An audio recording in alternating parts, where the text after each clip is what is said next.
लोग कहते हैं दुर्घटनाएं होती हैं, जीवन अप्रत्याशित है।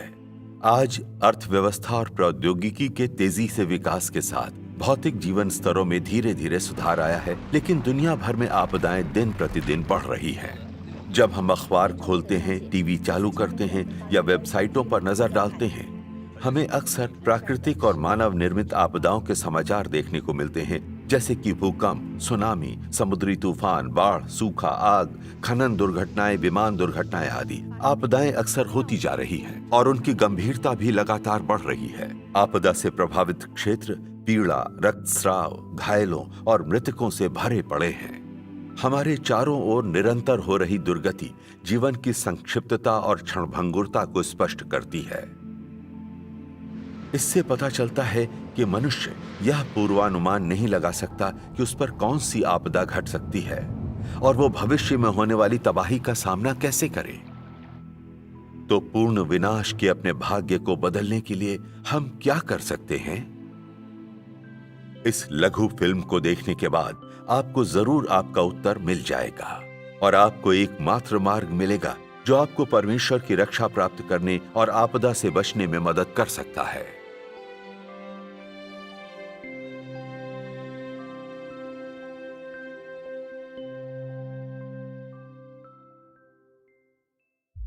बारह मई 2008 को वेंचुआन में आए भूकंप ने दुनिया को हैरान कर दिया।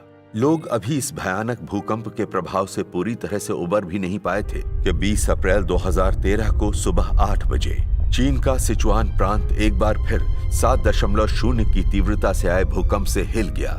ऊपरी केंद्र यान सिटी खंडहर में तब्दील हो गया। कई जाने गईं और कई परिवार उजड़ गए। ऐसी बड़ी तबाही के सामने मनुष्य जाति बहुत कमजोर, असहाय और निर्बल दिखाई पड़ी। सभी आशाहीन बचाव प्रयास भी बहुत कमजोर दिखाई पड़े।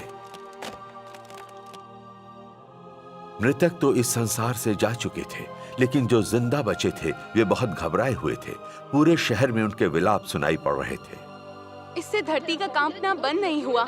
मैं सीधी खड़ी होने में असमर्थ थी। हम तीसरी मंजिल पर थे, इसलिए भूकंप ज्यादा तेज महसूस हुआ। हम सो रहे थे। पहले जब 14 अप्रैल 2010 को यूशु भूकंप आया था तो कुछ प्रसिद्ध चीनी संचार माध्यमों ने बताया था कि चीन का उत्तर दक्षिणी भूकंपीय क्षेत्र ऐसी अवधि में प्रवेश कर गया है जहां भूकंप अक्सर आते रहेंगे। पूरी दुनिया सक्रिय भूकंपों की अवधि में प्रवेश कर रही है। इस बार किंगहाई भूकंप वेंचुआन भूकंप की भूकंपीय पट्टी से संबंधित है। वेंचुआन भूकंप क्षेत्र तिब्बती प्लेट के किनारे पर स्थित है, जबकि यूशु केंद्र पर स्थापित है। चीन भूकंप नेटवर्क केंद्र के विशेषज्ञों के अनुसार वर्तमान में संपूर्ण विश्व एक ऐसी कालावधि में प्रवेश कर गया है जहां भूकंपों की सक्रियता अधिक होगी। 15 जुलाई 2009 से 9 महीनों में इस बार के दौरान वैश्विक भूकंपीय गतिविधि की आवृत्ति निस्संदेह स्पष्ट रूप से बढ़ी है। हर महीने 2.66 गुना के औसत से 7 या उससे भी ऊपर की तीव्रता से 24 भूकंप आ चुके हैं। हालांकि वैज्ञानिक भले ही आपदाएं आने की भविष्यवाणी कर सकते हैं, फिर भी उनके पास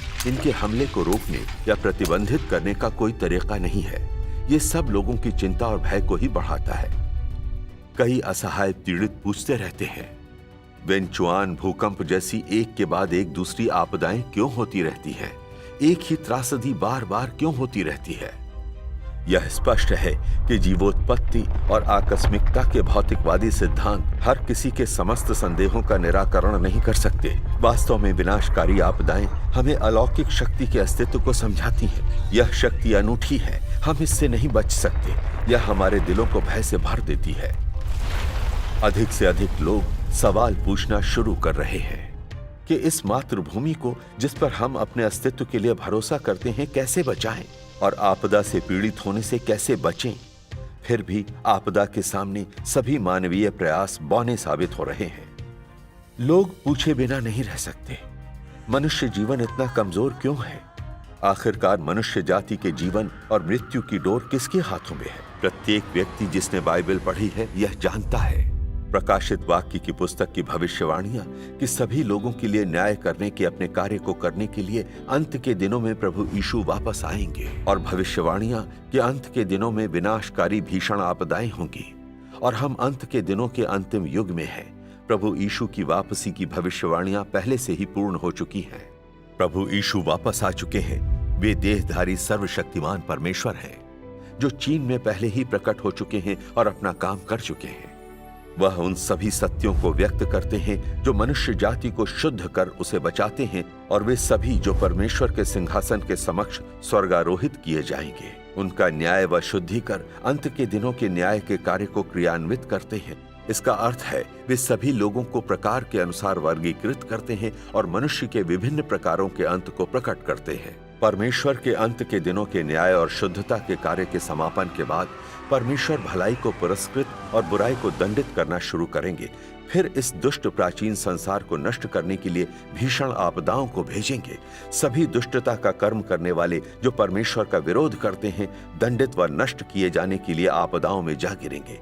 केवल वे जो सर्वशक्तिमान परमेश्वर के न्याय के कार्य को स्वीकार करते हैं और इस प्रकार बुराई से शुद्ध व मुक्त कराए गए हैं, आपदाओं के बीच परमेश्वर द्वारा बचाए जा सकते हैं और परमेश्वर के राज्य में सदैव रह सकते हैं। सर्वशक्तिमान परमेश्वर लंबे समय पहले इस भ्रष्ट और दुष्ट मानव जाति को इस प्रकार की चेतावनी जारी कर चुके हैं। मेरा अंतिम कार्य न केवल मनुष्यों को दंड देने के वास्ते है, बल्कि मनुष्य की मंजिल की व्यवस्था करने के वास्ते भी है।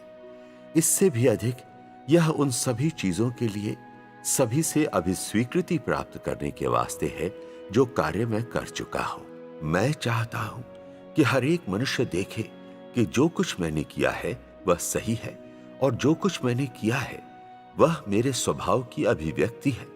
यह मनुष्य का कार्य नहीं है और प्रकृति का तो बिल्कुल नहीं है जिसने मानव जाति को उत्पन्न किया है। इसके विपरीत यह मैं हूं जो सृष्टि में हर जीवित प्राणी का पोषण करता है। मेरे अस्तित्व के बिना मानव जाति केवल नष्ट होगी और विपत्तियों के दंड से गुजरेगी। कोई भी मानव सुंदर सूर्य और चंद्रमा या हरे भरे संसार को फिर कभी नहीं देखेगा। मानव जाति केवल शीत रात्रि और मृत्यु की छाया की निर्मम घाटी का सामना करेगी। मैं ही मनुष्य जाति का एकमात्र उद्धार हूं। मैं ही मनुष्य जाति की एकमात्र आशा हूं, और इससे भी बढ़कर मैं ही वह हूं जिस पर संपूर्ण मानव जाति का अस्तित्व निर्भर करता है। मेरे बिना मानव जाति तुरंत निस्तब्ध हो जाएगी। मेरे बिना मानव जाति तबाही झेलेगी और सभी प्रकार के भूतों द्वारा कुचली जाएगी। आपदा मेरे द्वारा उत्पन्न की जाती है और निश्चित रूप से मेरे द्वारा ही गुप्त रूप से आयोजित की जाती है। यदि तुम लोग मेरी नजरों में अच्छे के रूप में नहीं दिखाई दे सकते हो, तो तुम लोग आपदा भुगतने से नहीं बच सकते हो। यदि मानव जाति अच्छा भाग्य पाना चाहती है, यदि कोई देश अच्छा भाग्य पाना चाहता है, तो मनुष्य को अवश्य परमेश्वर की आराधना में झुकना चाहिए, पश्चाताप करना चाहिए और परमेश्वर के सामने अपने पापों को स्वीकार करना चाहिए। अन्यथा मनुष्य का भाग्य और मंजिल अपरिहार्य रूप से तबाह होकर समाप्त हो जाएंगे। सर्वशक्तिमान परमेश्वर के अंत के दिनों का न्याय कार्य पूरी तरह से परमेश्वर के धार्मिक, प्रतापी और अपमान न किए जाने योग्य स्वभाव को प्रकट करता है।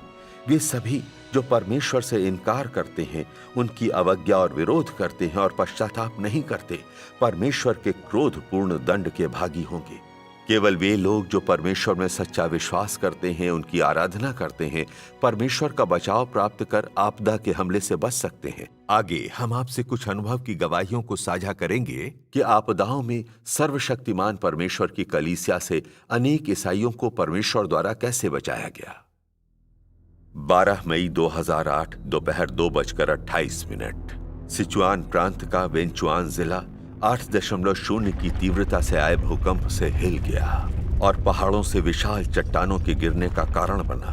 धूल मिट्टी ने हवा को भर दिया और धरती को अंधकार से ढक दिया। पल भर में कई इमारतें मलबे का ढेर बन गईं। मलबे में फंस जाने से कई लोगों की मौत हो गई और कई गंभीर रूप से घायल हो गए। आपदा क्षेत्र में हर कोई भय की स्थिति में था। बहन ली सिचुआन प्रांत के मियांजू शहर के हनवांग कस्बे में सर्वशक्तिमान परमेश्वर की कलीसिया से थी। वो अपनी उम्र के 6ठे दशक में है। भूकंप से ठीक पहले वह अपने घर पर कुछ बहनों के साथ बैठक कर रही थी। अचानक घर तेजी से हिला।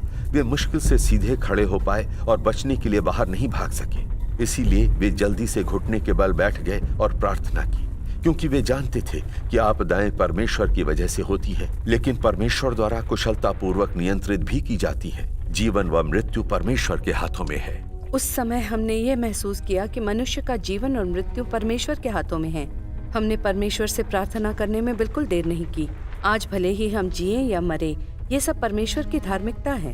हम परमेश्वर के आयोजन के प्रति समर्पित हो जाएंगे, फिर जो भी हो हमें कोई शिकायत नहीं है। कुछ देर प्रार्थना करने के बाद घर हिलना बंद हो गया और उन्होंने बाहर कदम रखा, और तब उन्हें मालूम पड़ा कि केवल बहन ली का घर और उनके पास वाली इमारत नहीं ढही थी, अन्य आसपास की सभी इमारतें ढह चुकी थी। ये सब परमेश्वर की देखरेख और बचाव की वजह से था। हमारे पास की इमारत केवल 5 मीटर दूर थी। अगर वो ढह जाती तो हम भी दब गए होते। कई लोग जो बहन ली को जानते हैं, उन्होंने देखा कि कैसे वह और कुछ अन्य लोग इस प्रकार के विनाशकारी भूकंप से पूरी तरह से बच गए और उनका घर भी सुरक्षित था। उन्हें बहुत आश्चर्य हुआ। यह सच्चा चमत्कार है। उन्होंने अंततः स्वीकार किया कि बहन ली सच्चे परमेश्वर में विश्वास करती है और सच्चे मार्ग की जांच करने के लिए अपनी सम्मति व्यक्त की। सिचुआन प्रांत के गंजी संभाग में स्थित ज्यूलोंग जिले के रहने वाले भाई टेन और उनकी पत्नी दोनों सर्वशक्तिमान परमेश्वर के विश्वासी हैं।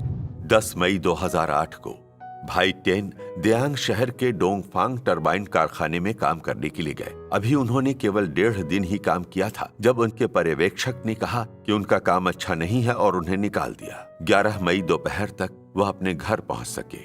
12 मई को वह अपने घर के पास के एक कारखाने में काम कर रहे थे। भूकंप आने से 1 मिनट पहले उन्होंने अचानक कुछ सुना, जिसकी आवाज ऊपर से गुजरते हुए हवाई जहाज जैसी थी। उन्हें उत्सुकता हुई और देखने के लिए बाहर आ गए, और जैसे ही वे बाहर निकले भूकंप आ गया। तेज झटकों के साथ पूरी फैक्ट्री ढह गई। अंदर हर कोई मलबे में दफन हो गया और केवल वे अकेले ही बचने में कामयाब हुए। थोड़ी देर बाद ही भाई टेन को पता चला कि जिस डोंगफांग टरबाइन कारखाने में उन्होंने काम किया था वो भी ढह गया था, जिसमें कई मजदूर मारे गए और घायल हो गए। इस तरह के अद्भुत तरीके से वह परमेश्वर के बचाव से जीवित रहने में कामयाब रहे। भूकंप के दौरान भाई टेन का 5 वर्षीय बेटा अपने घर की सीढ़ियों के नीचे छिप गया और केवल उसके माथे पर हल्की सी चोट आई। इस भूकंप के माध्यम से इस युगल ने परमेश्वर की अलौकिकता और संप्रभुता देखी। वे जान गए कि सर्वशक्तिमान परमेश्वर ने भूकंप से 3 प्राणियों के उनके परिवार को बचाया था और परमेश्वर ने उन पर अपना प्रेम दर्शाया था। उन्होंने निष्ठा से सर्वशक्तिमान परमेश्वर को धन्यवाद दिया। सिचुआन प्रांत में स्थित सर्वशक्तिमान परमेश्वर की कलीसिया के कई भाइयों और बहनों की ऐसी ही कहानियां हैं जो सभी विपत्तियों से बच गए और उन्होंने परमेश्वर के अद्भुत बचाव का व्यक्तिगत रूप से अनुभव किया। भूकंप के बाद ये भाई और बहन परमेश्वर के प्रति कृतज्ञता के भाव से भर गए और उन्होंने अपने पड़ोसियों, रिश्तेदारों और मित्रों को सर्वशक्तिमान परमेश्वर के कार्यों की गवाही दी, ताकि और ज्यादा लोग उनकी तरह हो सकें और सर्वशक्तिमान परमेश्वर का उद्धार प्राप्त कर सकें। सर्वशक्तिमान परमेश्वर की कलीसिया से ईसाइयों की ये सच्ची अनुभव की गवाहियां हमें दिखाती हैं कि केवल सर्वशक्तिमान परमेश्वर मानवता का गढ़ और आश्रय है। सर्वशक्तिमान परमेश्वर सभी मनुष्य जाति के भाग्यों के साथ साथ सभी आपदाओं को भी नियंत्रित करते हैं। बुद्धिमान लोगों, यह समय जागने का है। भले ही आप अत्यंत धनी हैं और प्रतिष्ठित हैं, लेकिन जब आपदा आएगी तो आपके धन और पद के कारण वह आपको बख्श नहीं देगी। अभी आप आरामदेह और विलासितापूर्ण जीवन जी रहे हैं, लेकिन जब आपदा आएगी तो यह सब क्षणभंगुर बादल की तरह उड़ जाएगा। अगर मानवता आपदा के हमले से बचना चाहती है तो अंत के दिनों में सर्वशक्तिमान परमेश्वर के उद्धार को स्वीकार करना, परमेश्वर के समक्ष लौटना और उसकी आराधना के लिए झुकना ही एकमात्र मार्ग है। केवल तभी हम आपदा के दौरान परमेश्वर की देखभाल और बचाव प्राप्त कर सकते हैं और जीवित बच सकते हैं एवं परमेश्वर के राज्य में प्रवेश कर सकते हैं। बस जैसा कि सर्वशक्तिमान परमेश्वर कहते हैं, मैं सभी देशों, राष्ट्रों और यहाँ तक कि उद्योग के लोगों से विनती करता हूँ कि परमेश्वर की आवाज को सुने, परमेश्वर के कार्य को देखें, मानव जाति के भाग्य पर ध्यान दें। इस प्रकार परमेश्वर को सर्वाधिक पवित्र, सर्वाधिक सम्माननीय, मानव जाति के बीच आराधना का सर्वोच्च और एकमात्र लक्ष्य बनाए और संपूर्ण मानव जाति को परमेश्वर के आशीष के अधीन जीवन जीने की अनुमति दे। ठीक उसी तरह से जैसे अब्राहम के वंशज यहोवा की प्रतिज्ञाओं के अधीन रहे थे, और ठीक उसी तरह से जैसे आदम और हव्वा जो मूल रूप से परमेश्वर के द्वारा बनाए गए थे, अदन के बगीचे में रहे थे। परमेश्वर का कार्य बलपूर्वक उमड़ती हुई लहरों के समान है। उसे कोई नहीं रोक सकता है और कोई भी उसके कदमों को थाम नहीं सकता है।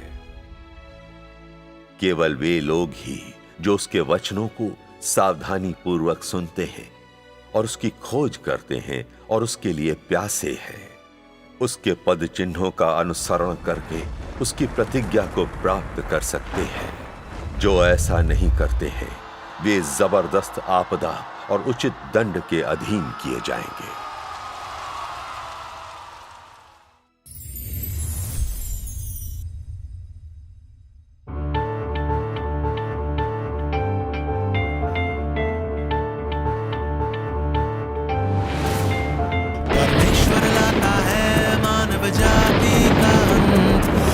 इंसानी दुनिया में उसके बाद वो खोल देता है अपना पूर्ण स्वभाव मानव जाति के सामने, ताकि जो जानते हैं परमेश्वर को और जो नहीं जानते हैं उसे, वे सभी अपनी आंखों से देखेंगे कि सच में आया परमेश्वर इंसान के बीच। उस पृथ्वी पर जहाँ सब कुछ है उगता, यही है परमेश्वर की योजना।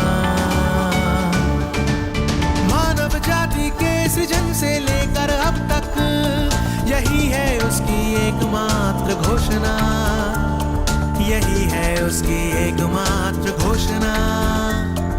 चाहता है परमेश्वर की उसके हर कदम पर तुम लोग पूरे दिल से ध्यान दो, क्योंकि उसकी छड़ी फिर आ रही